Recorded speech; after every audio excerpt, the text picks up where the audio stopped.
Zdaj na to predavanje, ki ga je imel Matej, mogoče ravno prav, da par podatkov oziroma moje predavanje se navezuje na problematiko teh ljudi, ki potrebujejo pomoč in seveda v naših programih ugotavljamo še posebej to zadnje leto, da se povečuje revščina v Sloveniji zelo in da je vedno več tistih, ki nekako potrebujejo pomoč, bodisi v obliki, materialni obliki, bodisi vedno več pa tudi tistih težav, ki jih imajo osebnih, potrebujejo osebno pomoč, torej svetovanje in razne stvari, ki seveda pridejo z to problematiko, ki se odvija v njihovi družini.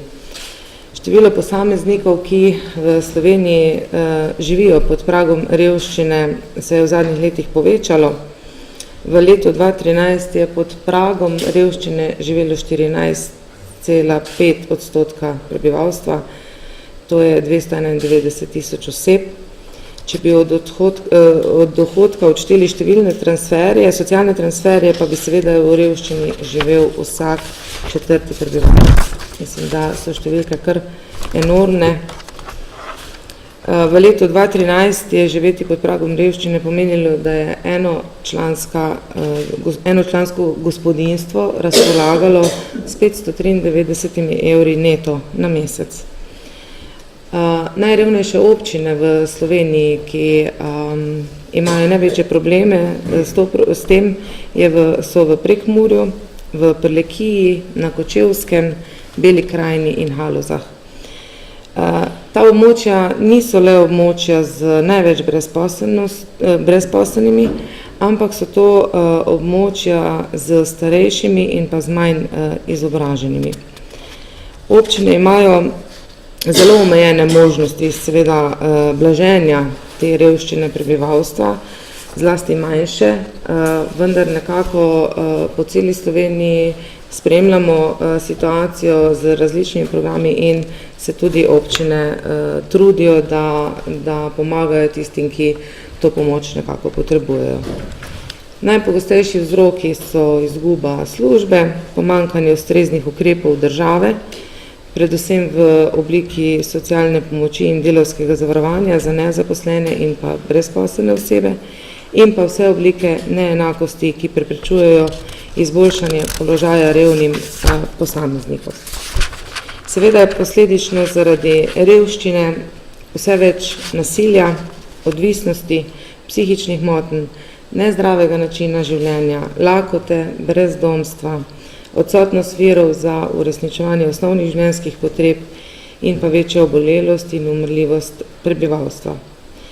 V naši občini v okviru različnih institucij skrbimo za pomoč posameznikom in moram reči, da se naša občina s tem kar trudi, da nekako pomaga tistim, ki to potrebujejo, kolikor pač tudi občina lahko. Revščina in pa družina, imamo v bistvu nekako so trije tipi revščine, ki jih zaznavamo. Nevidni revni, torej javnosti ne kažejo svojega pravega socialnega položaja in dostikrat delajo na črno. Resnično revni so socialno izključeni, so brezposelne osebe, so ljudje, ki imajo slab stanovanjski standard, slabo zdravstveno stanje. Nevidni revni, ti so pa največkrat resnično neopazni, zaradi tega, ker imajo tako nizke dohodke, da so kljub temu, da so zaposleni, kljub temu, da delajo, padajo ven iz vseh cenzusov pomoči in seveda so nekako najrevnejši sloj prebivalstva. Revščina se zelo hudo pozna tudi na otrocih. To v naših programih zelo dobro vidimo. Otroci, ki prihajajo iz teh družin, imajo slabšo zdravstveno stanje, imajo zelo slabo prehrano, slabo se izražajo, manjšo motivacijo za učenje, nižje kognitivne zmožnosti in pa doživljajo večjo stopnjo stresa.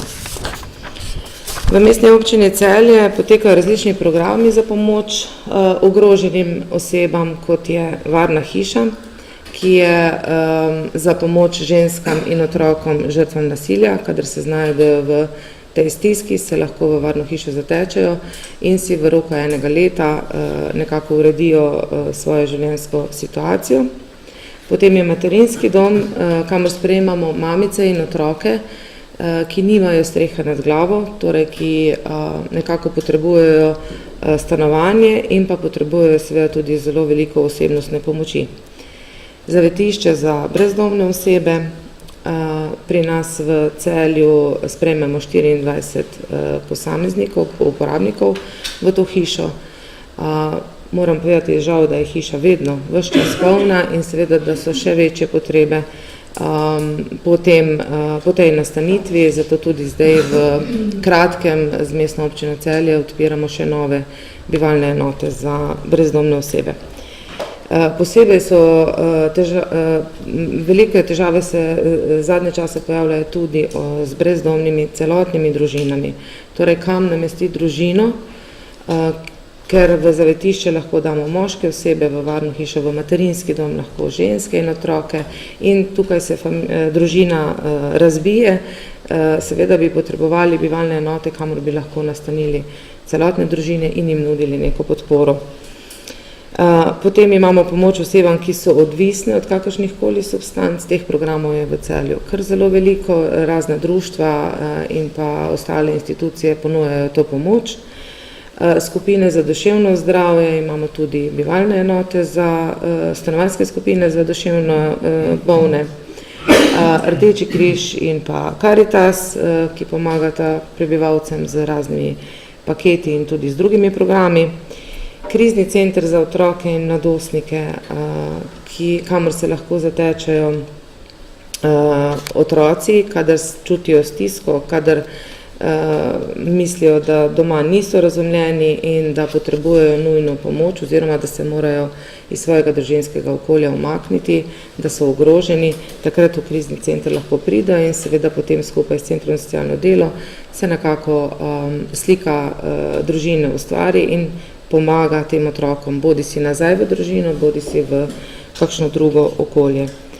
V Celju imamo zdaj že, kar lahko rečemo, večgeneracijski center, medgeneracijski center je prvotno bil, nahajal se bo v novih prostorih, v večjih prostorih, zaradi tega, ker smo v teh 3 letih delovanja resnično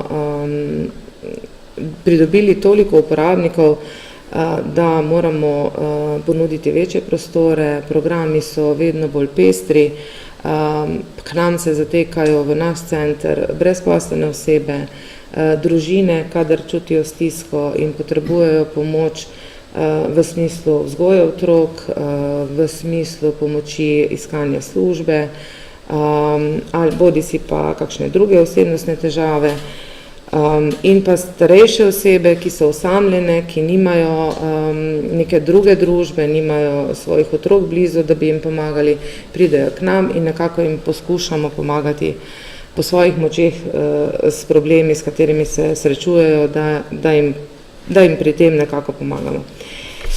In pa viški hrane, to je pa eden izmed zadnjih projektov, ne vem, če poznate, in ta v bistvu projekt resnično kaže to revščino v Sloveniji. Projekt viški hrane je prvi pilotski projekt, ki smo začeli v Celju izvajati skupaj z Lions klubom, Lions klub Mozaik Celje. S tem projektom želimo upozoriti, da obstaja pot, kako hrano, namesto da jo vržemo med biološke odpadke, ponudimo tistim, ki jo potrebujejo. Višek hrane je tista količina hrane, ki jo trgovci ali gostinci ob izteku dneva in roka uporabe zaradi drugih predpisov ne morejo več prodajati. Ta hrana je še pa vedno v redu in je prav, da to hrano dobijo ljudje. Gre za dnevno sveže pripravljene obroke, kruh, pekovski izdelki, sadje, zelenjava. Pridružilo se nam je 12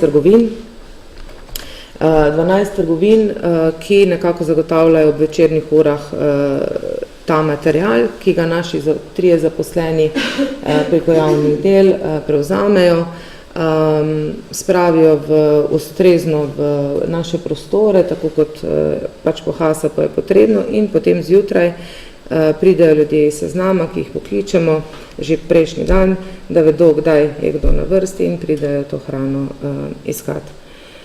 Trenutno prejema to hrano 398 oseb v Celju, od tega je 152 otrok, število otrok, ki so mlajše 12 let, pa je 103. Vrednost razdeljene hrane v letu 2015 je znašala v povprečju 15 759 evrov. Zelo velik znesek, ki bi drugače pristal v smetih. Vsi ti podatki nam nekako povedo, da je socialna slika vedno slabša. To je ta naš projekt Viške hrane, kamor hodijo ljudje iskati. In ta projekt je tisti, ki nekako kaže, da je revščina in pa socialna izključenost oseb v današnjem času res velika. Število revnih, kot smo rekli, se veča, kljub pomoči različnih programov in pa humanitarnih organizacij, ki se trudimo nekako, da bi izkorenili to revščino, še vedno žal to ne gre. In tudi menim, da ni prav, da smo mi tisti, ki to revščino rešujemo. Prav bi bilo, da bi seveda država našla sistem in da bi nekako vsi ljudje lahko živeli dostojno življenje, ki si ga zaslužijo, tako kot vsi mi. Hvala lepa za pozornost.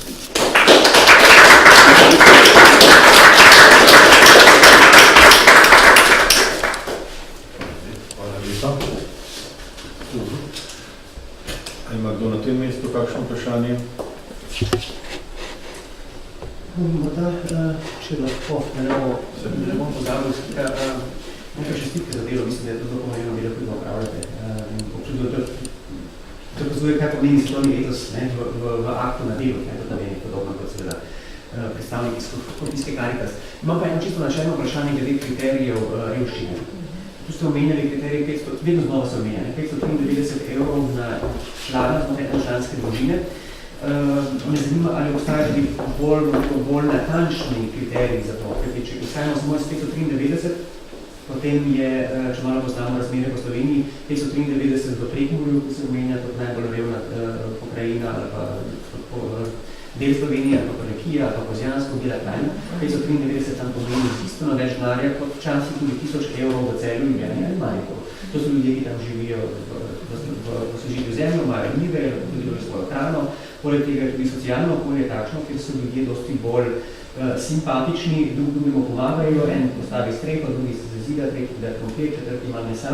In ljudje s 593 na osebo živijo lahko relativno dobro. Samo dobro vem, ko prihajam iz Prekmurja, vedno znova se govori, Prekmurje revno, tja nimam občutka, to ne pomeni, da je ni, seveda so.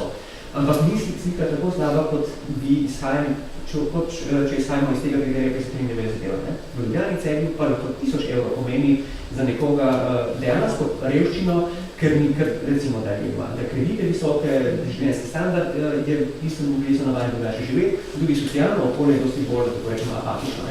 Nekaj ni te simpatičnosti, ki ste jo vi omenjali. Človek pravzaprav tudi ga niti ne čuti zaradi tega, ker je dosti bolj izpostavljen temu brutalnemu boju za preživetje, iskanju dela, dokazovanju in tako naprej. Ker hočem samo vprašati, ali v vaši službi obstaja tudi bolj razdeljeni kriterij, ker na prvi pogled 593 pustimo po strani, smiselno se nesmiselno, pravzaprav je noro, postavi 593. 594 pomeni, da ni več reven, 592 pomeni, da je reven. Ker tudi, ali obstaja širši kontekst določanja tega, kaj je revnost in kaj je ne. Če samo smo z tega potem dobimo popačeno sliko, da pa revščina je revno, to je pa dejstvo.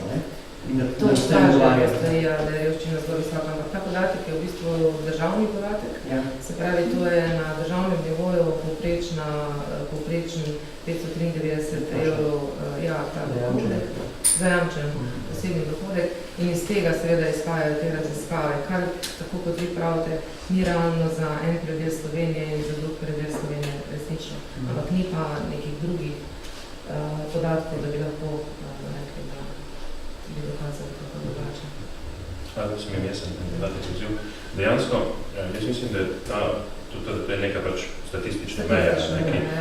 In mislim, da je ravno v tem, tudi v tistem segmentu, kjer nevladne organizacije, humanitarne organizacije, vstopamo v neke javne mreže, recimo mi dobivamo iz nekih javnih oblasti neka sredstva, recimo za Karitas Rdeči križ je en zelo velik vir hrana, ki gre iz Ministrstva za delo, ki jo pač on plača in nam dostavi. In tukaj pa dejansko tudi država ima neko razumevanje, da nam prepušča postavljanje meril. In tukaj pa naša merila niso nikjer zapisana. In recimo jaz, ravno ta teden sem bil pri eni Župnijski Karitas, kjer ljudje potem najlažje, ne? Pa dajte vi nam povedati, dokoliko zdaj človek lahko pomadamo, mi še damo tisto mleko. In se tega dolgo razogibam. Ampak dejansko tukaj potem je naše najširše merilo, in to je mogoče tista vrednost Karitas Rdečega križa vseh teh nevladnih organizacij, da lahko mi pa vendarle izven teh cenzusov delujemo in stisko prepoznamo individualno in torej na nekih objektivnih merilih, kaj so zdaj ta objektivna merila, je seveda diskutabile, ki pa niso nujno vedno predmet formalnih dokazil. To je prav uradna dikcija, ki jo ministrstvo še podpre in se zelo strinjam z vami, da je lahko 1000 evrov v neki družini v Celju čisto drugačni kot 1000 evrov v neki drugi družini, že samo v Celju, kaj šele pred Muri Celje. Tako da hvala za ta intervent in mogoče samo pojasnilo.